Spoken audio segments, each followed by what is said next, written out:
Um, Joanna actually, I don't know if you want to say anything, but Joanna sent a video of Megan to our Diamond Power Partner chat a few days or weeks ago, and she's like, "This is so good." It was about casting vision. She said, "This is so good. This is so good. We should do this for our team sometime."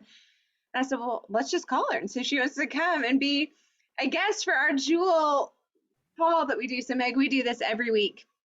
And I think you're our first like official Jewel call guest. So no pressure, but you got to bring it because you're the first. Just But sweating already. we all love Megan, love her story. And I just shared with her, like, we trust you fully. And this is kind of what this group is. So she is just going to bring some of her wisdom to us. And hopefully, if we have time, we can ask her some questions. But Meg, take it away. Okay, awesome. Well,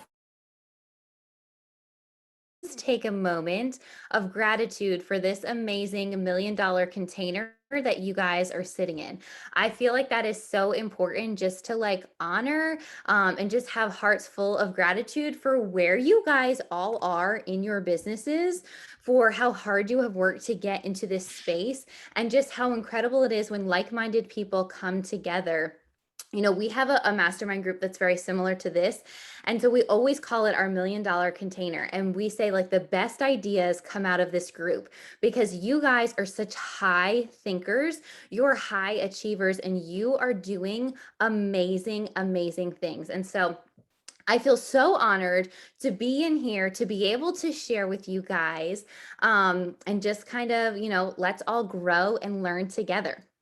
So, what I want to start off with first is I want to just share briefly a little bit of my story with you guys because I think stories are so important and they help us connect and they help to build belief. And so even if I know that you guys have all heard different bits and pieces of my story at some point. So I'm just going to kind of go through briefly and just hit on some of the points that I feel like are more relevant.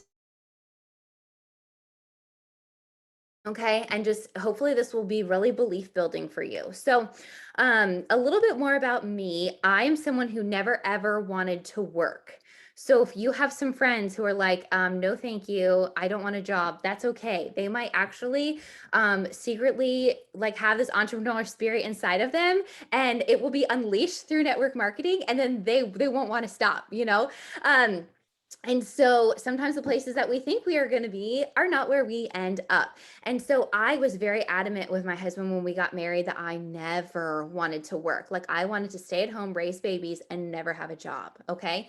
And so now we're multi six-figure earners. We're at that. There's so many things that are happening now, but the journey along the way, and even after I got here, there's a lot of deep rooted beliefs that I had to overcome that really blocked me. Okay, so in the very beginning, when I got started, I had actually tried other network marketing things in the past and was not very successful with them. So I had that going for me, actually not going for me, right? So then I had these limiting beliefs in the very beginning. When I first started this, Phil was working at home. He was working for himself, and then he went into an office job again. And I had a limiting belief that if our dynamic changed and he was in the office and he wasn't at home with me, then I wouldn't be able to do this anymore, right? And so along the way, there's going to be all these limiting beliefs. And I will tell you, the month that we moved, I also missed a rank. It was when I was going for Ruby. And so it was like all of my thoughts were coming true that I couldn't do this while he wasn't here. Right. And so gaining that awareness and realizing that was a limiting belief that I had so that I can then combat it with truth and prove to myself that actually that's just a lie that I'm believing. Here's the truth about it. And I'm going to go conquer this, right? Gaining self-awareness in this business is huge. And you helping other people in their business to gain self-awareness is a big thing. And what I'm going to touch on a little bit later, just in vision casting with your team and coaching them where they are at, is I truly believe that everyone has the ability to coach themselves. That's what I specialize in, is empowering people to coach themselves through their problems, because the truth is we all know deep down inside the limiting beliefs that we have. Deep down we all know what is that roadblock that is keeping us from getting to that next level. But the problem is that so many times we are unwilling to see it. And that's what I ask people when we do coaching calls and we go through things. And, they say, they say, I don't know. And I say, well, that's the one thing you're not allowed to say. And I say, you can't say, I don't know, but you can say, I'm unwilling to see it. And that is a lot different for people. That has, it comes across a lot different, right? And so that was some of the limiting beliefs that I had very early on. The other huge limiting belief that I had that really sunk in after we hit Emerald was that I didn't believe that you could be a great businesswoman and a great mom at the same time. And I didn't realize that this was a problem. Sometimes when you're in high momentum, you can throw dirt on the problem, right? Say there's a weed here, right? Our limiting thoughts are things. Sometimes when you're in high growth and high momentum, you can just squish that down and pile some dirt on it and call it a day. And your speed and the momentum and the hype will allow you to kind of surpass that. But at some point, if you do not dig up the roots of those limiting beliefs that you have, it's going to come up again. Those weeds are going to pop up. They're not going to go away forever if you're just kind of throwing dirt on the problem. And we all know that leaders are not avoiders. And so for me, the way that it came about was in self-sabotage. A lot of people don't know that in my story that while yes, we hit emeralds in a year, I actually also lost emeralds for almost a year after we hit it. That was something that I carried a lot of shame around, and I didn't tell people for a long time. Okay. You're not defined by numbers and you're not defined by your rank or any of those things, but we get in our own heads. So what started happening is I had this limiting belief that I couldn't do both and be successful.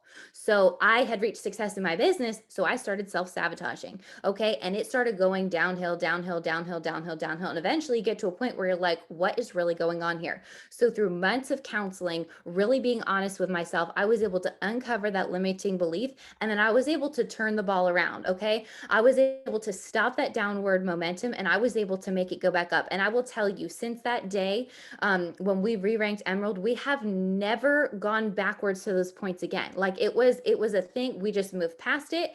I did a lot of personal growth. I did a lot of digging, and it's like we just moved on there, and it was just never an issue again. Okay. And so those mind games, they weren't playing games on me anymore because I was being honest with myself. I was digging those things up.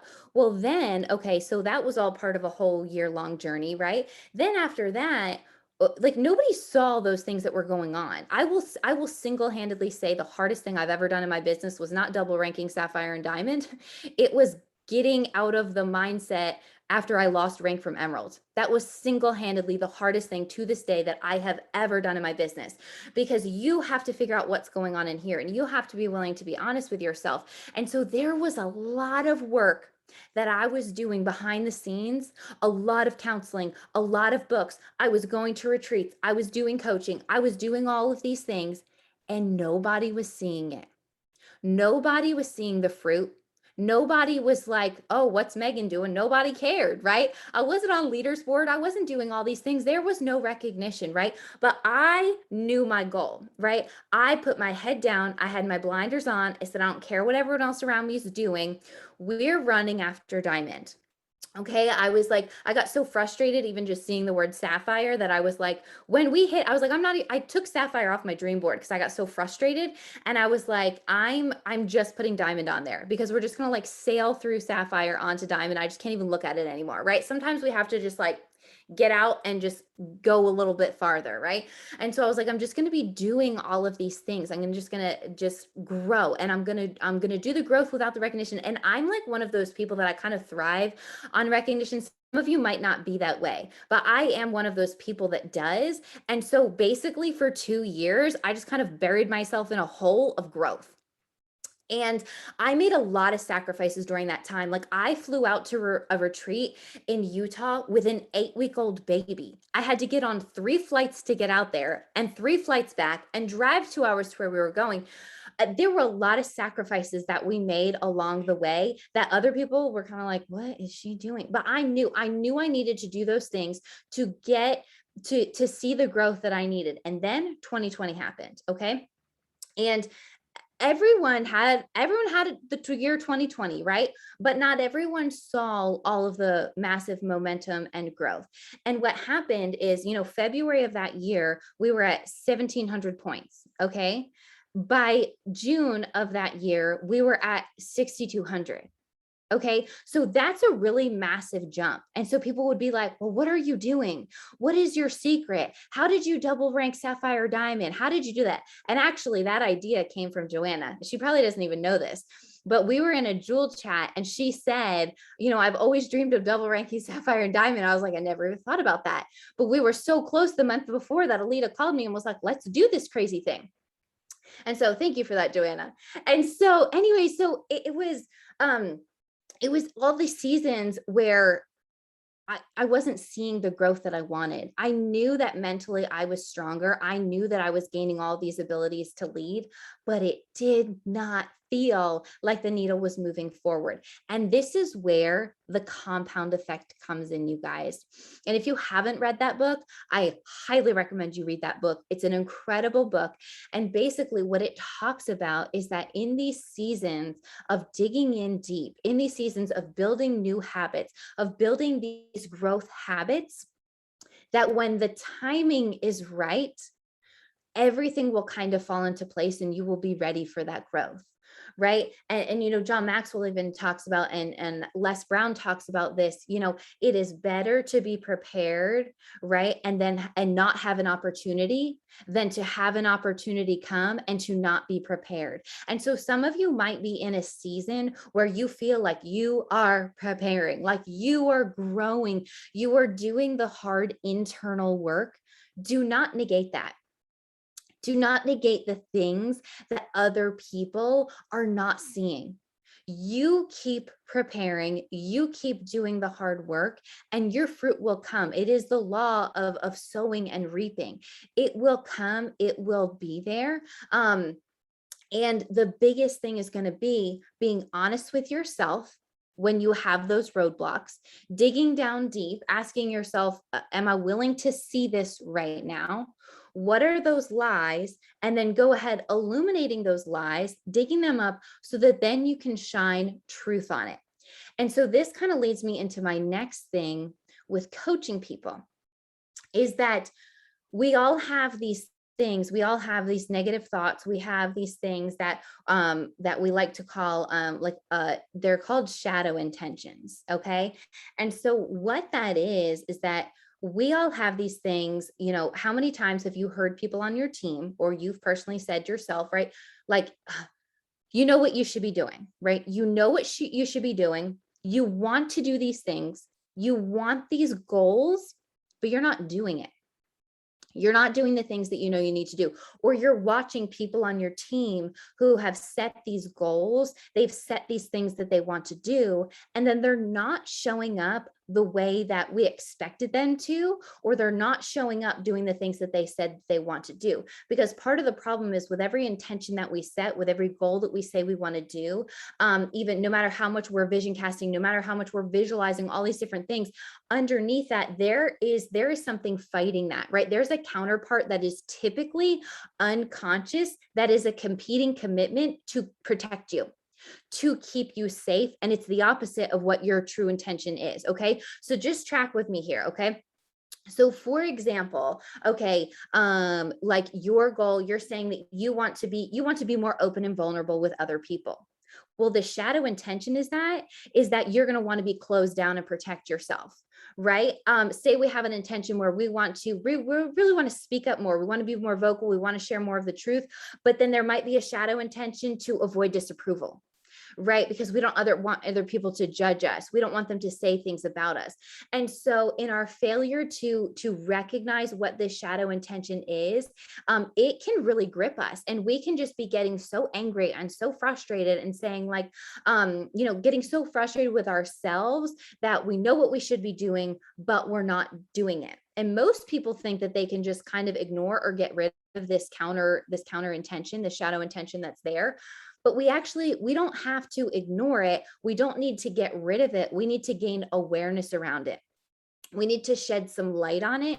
We need to illuminate it. And if in your coaching with your teams, and even in coaching yourself, if you can get raw and real and honest, and you can illuminate what that true fear is that is bothering them, you are going to see so much. So I'm going to walk you through a scenario. I have a new builder on my team. And, I was doing some coaching. We do like weekly coaching calls together, and we were going over some stuff. And her first month, she did amazing. She was like signing all these people up. She hit Fast Start Silver. She was doing great. And then the next month, it was like nothing, like crickets. Like she wasn't doing anything. And I was like ready to go in there. I was like, I'm so frustrated. She's not doing any of the things she said she was going to do. I had all these expectations. She's not meeting them, all this different kind of stuff. And Phil was like, he just reminded me, he was like, let's just ask her questions around, are her goals still the same? Right? Because that totally changes the tune, right? Meeting people where they're at. And so I get on the call with her, and so I just asked her, I said, hey, you had told me that this was your goal. Is that still the same goal for this month as we're goal setting? And she said, yeah. She said, it's exactly the same. This is what I want to do. I said, okay, so if this is what you want to do, we need to go through and we need to goal set, and we need to kind of figure out what specific things we need to do. So we ran through some numbers, we ran through some different things. But part of the question that we got to, and actually there's this amazing coaching call tool that they gave out at Jewel School this last round, that if you guys went, you have it, but I can always send it out. Some of my Jewels had brought it back, and I was like, these questions are so good. We literally only made it, I had sent this out to her, we only made it through 2 questions on the page. Okay. The first question that helped illuminate a lot of limiting beliefs was, what is an immediate need or reason to move forward in your business right now? What's an immediate need or reason to move forward? And so she said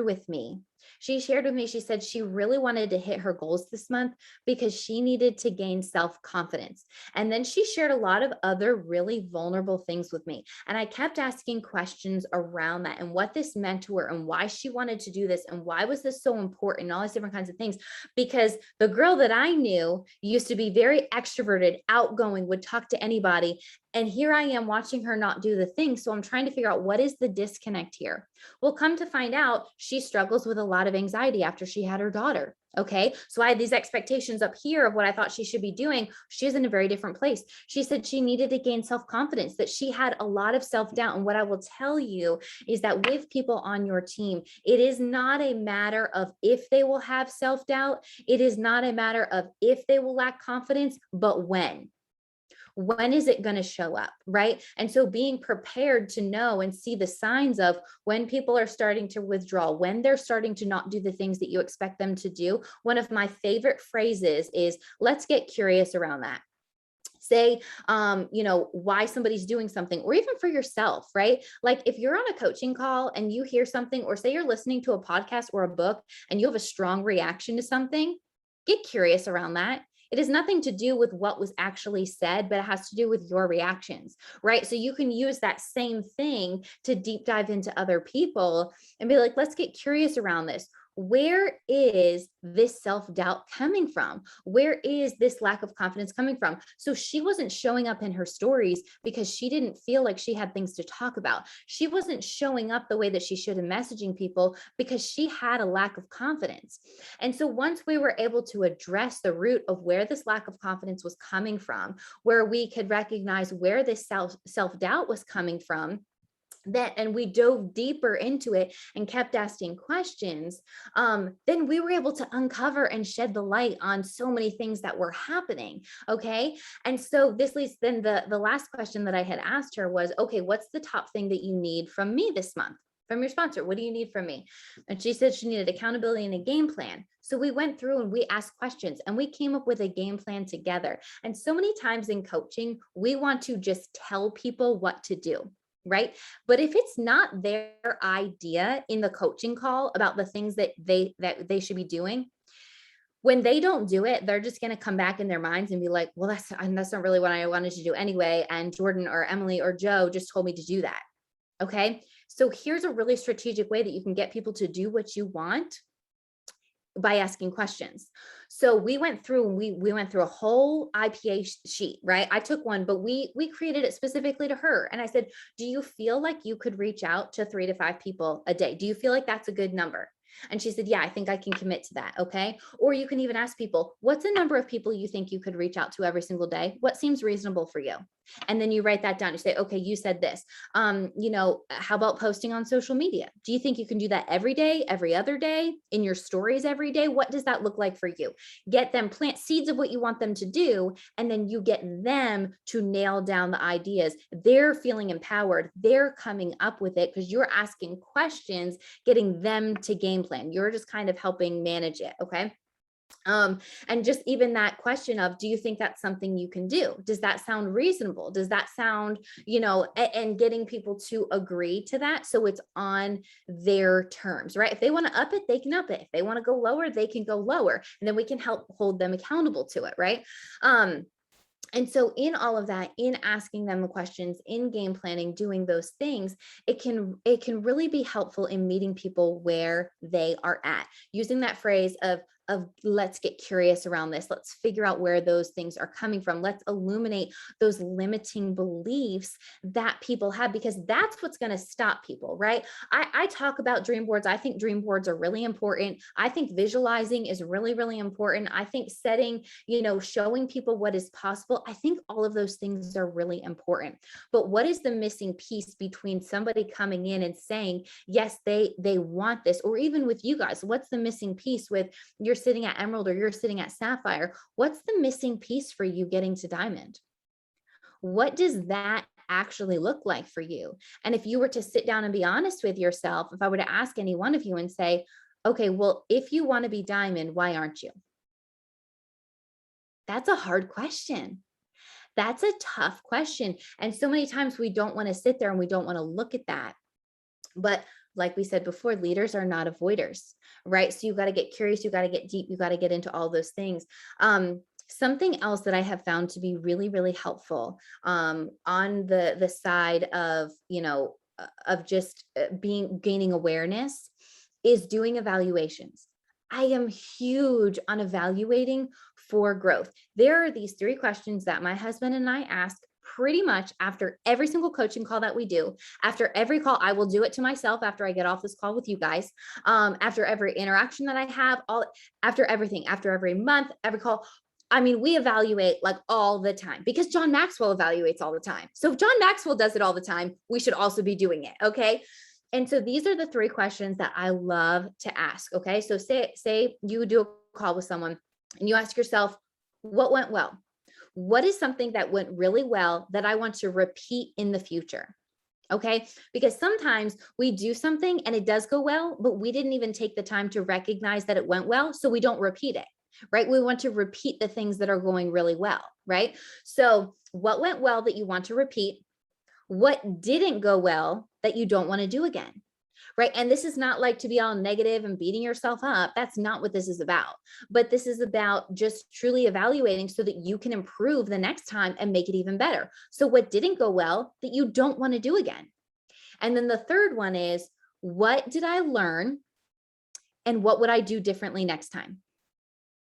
And those 3 questions, taking the 5 minutes to debrief after you've done a call, right? And figuring out how did this go well, or taking the 5 minutes after you've done an event with your team or a training or whatever that looks like, asking yourself those questions is huge, right? And so we'll even ask people on our team and coaching calls, okay, what went really well for you this week?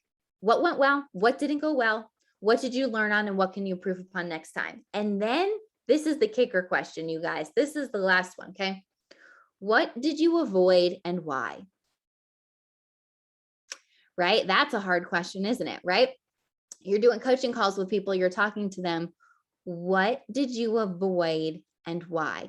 Because we all have those things that we're avoiding. And really what's happening when we're avoiding is that we have a limiting belief that is there. And we have this intention, but then we have this counterpart shadow intention that is coming in and that is sabotaging us, that we have to shed light on, that we have to uproot in order to figure out what is really going on there. So that's pretty much what I wanted to share with you guys today. Be willing to be ruthlessly honest with yourself. And then do the same thing in helping to coach your teams, because that's pretty much what we do in coaching and leading at the Jewel level. that's part of your job. Part of your job is to not only vision cast for your team about where they can go, but then helping them to navigate those limiting beliefs, the self-doubt, the lack of confidence that they have, and helping them uproot that, and then helping them to come up with truths to replace those lies, because we know the way that our brain works. So it's not always easy to be honest with yourself. It's not, but if you want to see that kind of growth, that's part of what is necessary in order to take place and happen. So, do you guys have any questions? I love you. I love you too.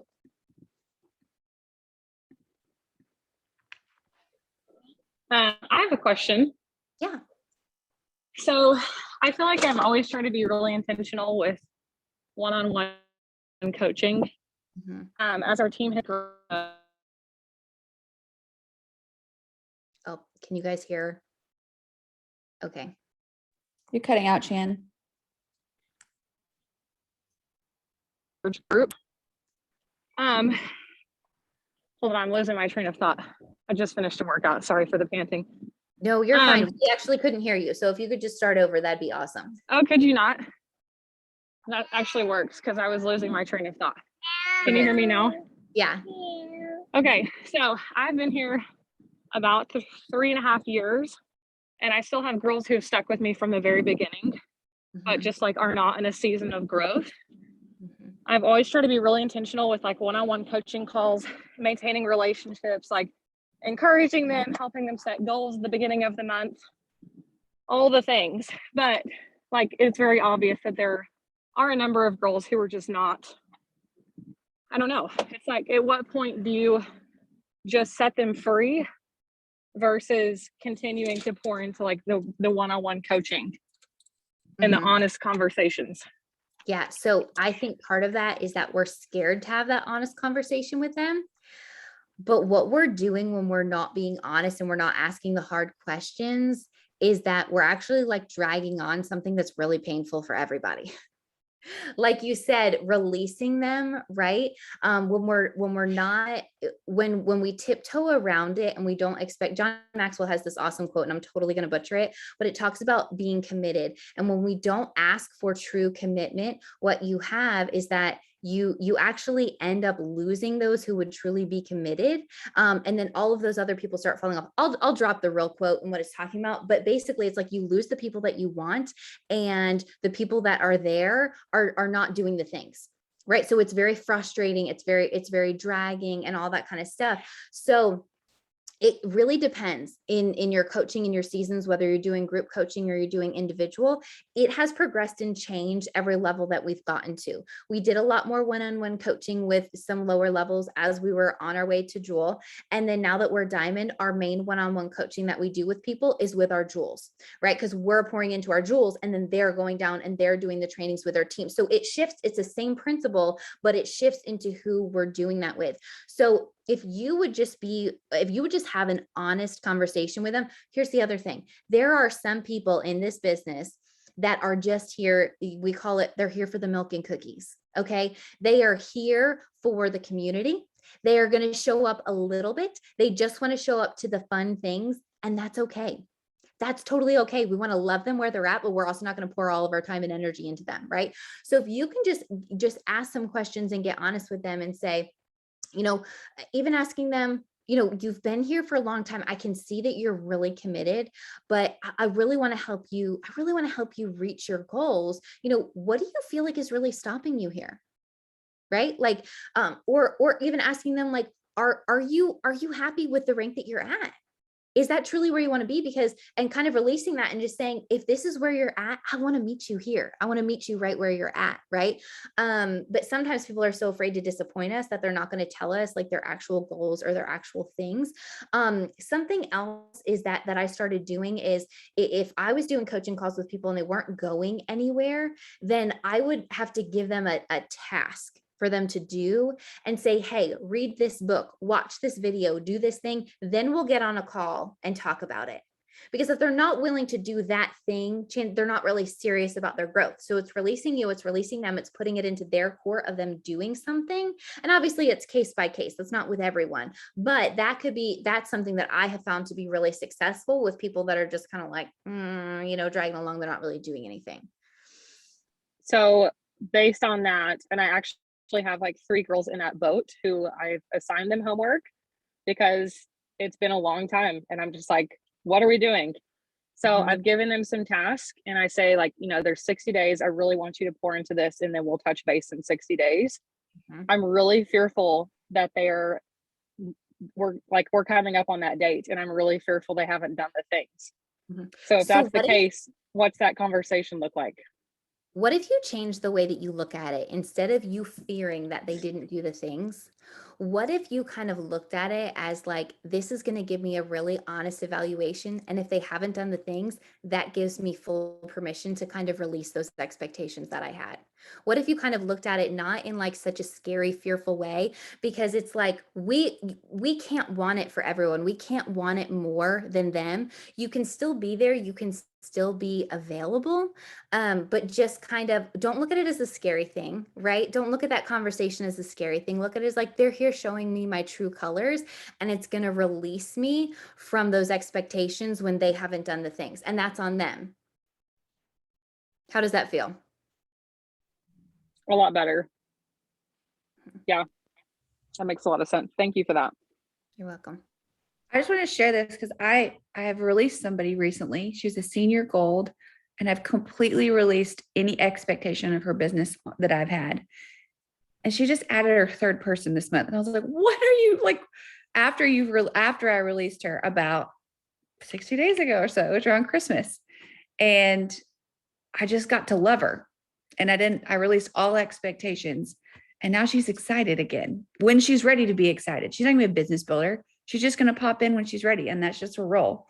And so anyway, that has just been really like, it's helped my mindset to know that I can release people and we're still going to be friends and they're not going to leave totally. Right.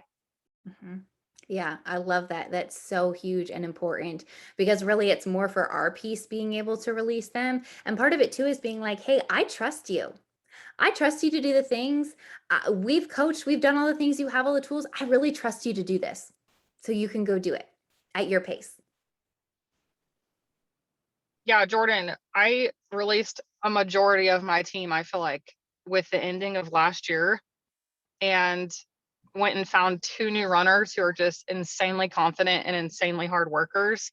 And I noticed this month and last month was the first month, I think in like my entire business history, that every single level 1 business builder of mine at least added 1 person.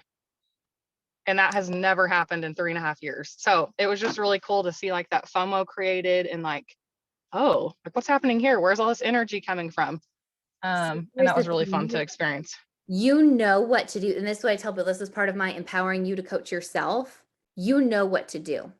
You know the hard conversations to have with people. You know the questions to ask. You know what needs to be done. And it's just following that gut instinct to do that.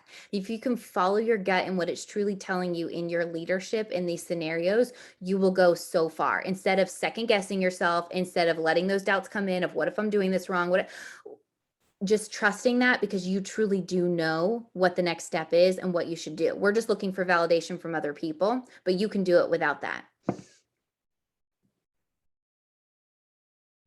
Anyone else?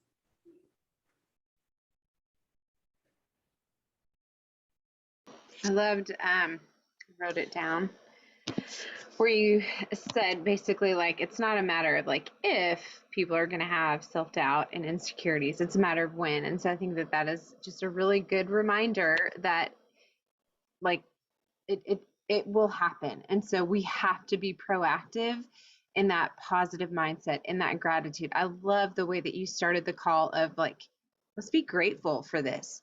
Because I feel like at certain points, especially like I've seen this in myself, and I've also seen this in a lot of other jewels of like getting to the place where we're at jewel, but we're not where we feel like we need to be. And then we're not grateful. And we've got this victim mindset. And it's like, wait a second, like you're at the top of the company and you're earning all these things and you've got this beautiful paycheck and you're home with your kids. Like, even if it's not exactly where you want it to be, like be grateful. This is beautiful. This is such a gift. So I love that you started us off in that way too.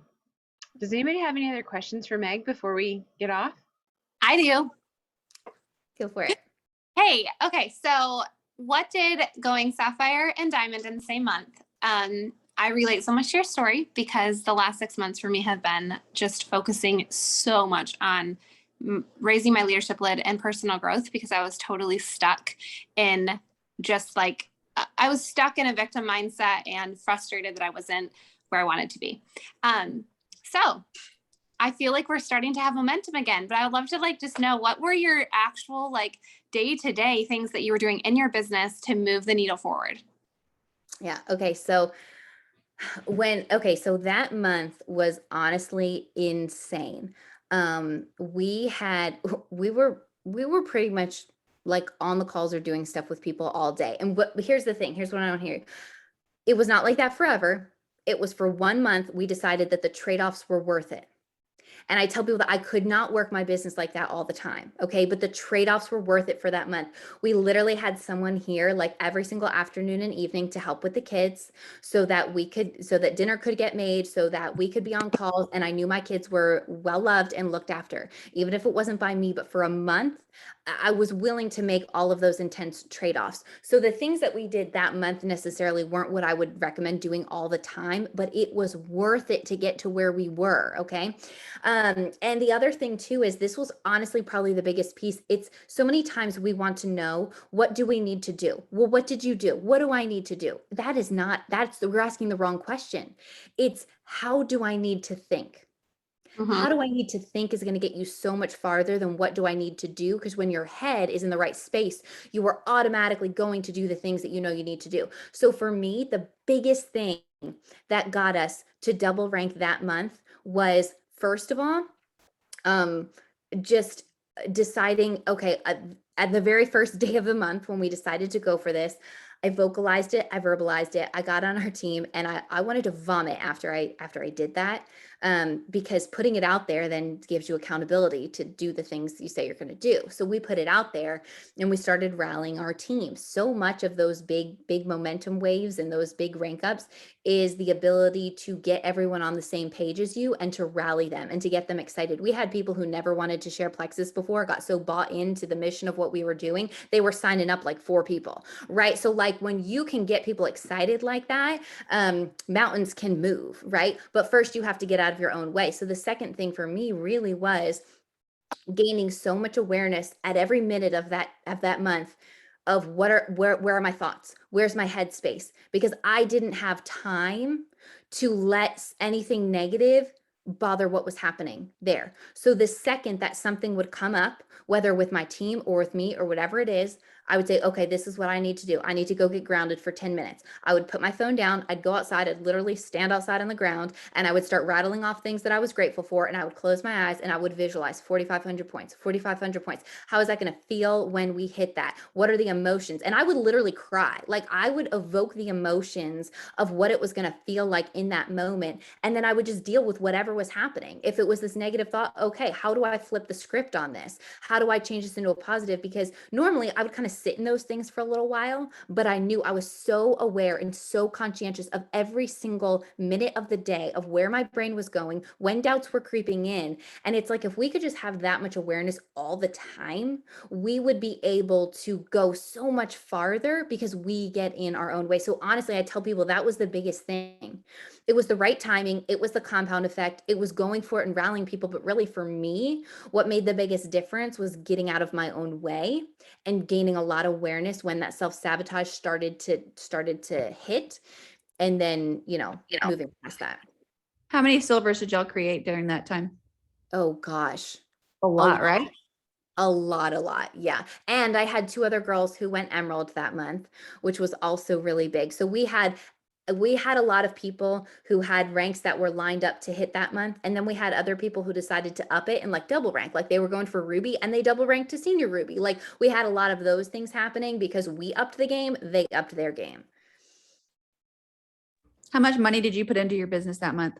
Cool. Thousands. thousands. And, but it was strategic. Okay. We set I can't remember exactly what the number was, but we knew like, we're doing this, like we're in this, we're running this, we're going after it. And we've always seen fruit from investing and pouring into our business. And so to see that massive jump and to keep those high jumps, our paycheck literally doubled overnight. Well, I knew that was going to be the answer, but I wanted everyone else to know that those are things we have to think about when we're talking about big jumps like you're talking about. So yeah, and I always tell people, set a budget for what you are willing to spend, right? Think about that so that you don't get carried away in the moment, but also just knowing like it can cost you, but it's worth it. What are your thoughts on knowing when your team is ready for that? So in 2020, I double ranked in a month in April, double ranked from senior gold to senior ruby. And then a month later, we had 1 month between, and then I went emerald. But what I found is I was so burnt out, and I'm like an Enneagram 3 that's like unstoppable if I have a goal in my mind. But then I got there and I was so tired. I was on a high, but I was so tired. I was like, I don't think I ever want to do another event in my entire life. Like I was so burnt out. And I wouldn't have said that. I totally wouldn't have said that. I would have been like, no, I'm not burnt out, but I totally was. And I recognize that now. And so I feel like it can happen. I know the possibilities, but more like, when is your team ready for that? Well, it kind of depends. I think the whole burnout is a little bit different than if your team is ready. I think they're two different questions, but all burnout is missed expectations. Like that's how we look at it. You might have a different opinion, but the way my husband and I view burnout is that it is literally just missed expectations. Because in those moments that you were doing all of those things, while you might have felt fatigued because you were working a lot, you still showed up and did all of it, right? You didn't feel burnt out in that moment. But after you hit it, sometimes we have these expectations of what it's going to be like when we hit a rank. And then when we get there and those expectations aren't missed, we are so burnt out. That's not it. It's just the missed expectations. We have this idealistic version of what it's going to be like when we hit this goal. And when we don't hit that, we all of a sudden start getting very, very fatigued. Because I'm telling you, if you were in that same space and you were this close to hitting emerald, you would not feel burnout. It's in your mind, right? Now, yes, there is some seasons of like they're saying, rest, schedule vacations, do all this kind of stuff, set intentional rest time afterwards. Absolutely, truly believe that. But the whole burnt out is really missed expectations. So if you can manage those missed expectations, then you're going to see less of that burnout. My mind is blown because I've never thought about it till this very second. But I'm sitting here, I'm like, no, Meg, I didn't have missed expectations. I hit emerald. I totally did, because I was going for silver stars and I had 17 silvers that month, and I double ranked, had 17 silvers, and diamond after diamond were writing me. And they're like, you won, no worries. Like, you got this, you totally won. And it was the 1 month that Mexico was like the first month they were allowed to be part of it. And 3 people from Mexico beat me, 3 people. And I'm still like emotional about it. It's like this all of history. So that is what it was. I'm gonna come get you. We're gonna go to the Monte Lucia. We're gonna go to the spa, and we're gonna go have our own silver star trip. Okay? I'm more bitter at Kate and Joanna because they were so sad for me. They didn't tell me, and they made me see it on the email myself. Now Joanna's gonna unmute. She's not gonna. Well, Meg, thank you so much for this. I think that you just really gave us so much wisdom. And I think as leaders, it's really hard to know how to, we get paid the big bucks to do the hard things, to have the hard conversations, to have the maturity and the emotional stability.